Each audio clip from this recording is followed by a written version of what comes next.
a vaccine by any traditional definition.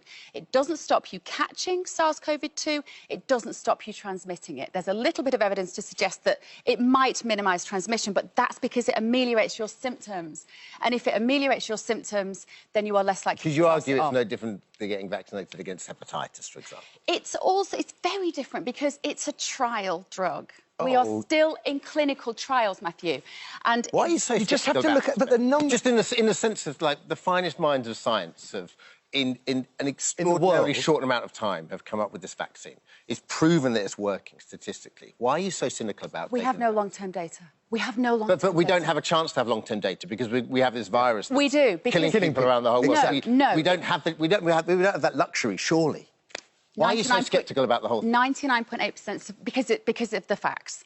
99.8% survival rate from COVID-19. The average age of death is 82. This was a virus that was and remains. Not care about remains. Exactly that. No, this is we the language. care about those people. Of course we do. But we should always have looked after those people. We should always have looked after those people. Yeah, we're not in that situation, though. We're not there now. And now we're talking, just to steer it back, we're supposed to be talking about NHS workers. We have given them the jab, but that's the point. Why do you want to put a 22-year-old with her whole life ahead of her as part of a clinical trial when we do not know the long-term implications? It is a brand new technology. Vaccines mutate. It is not a vaccine. Because viruses mutate, and every unvaccinated person becomes a potential petri dish for vaccine mutation. There are already 3,000 mutations, of course, and none of them are more than 0.3%. More of them could come. More of them could come. They could overcome the vaccine, which would then lead to more deaths.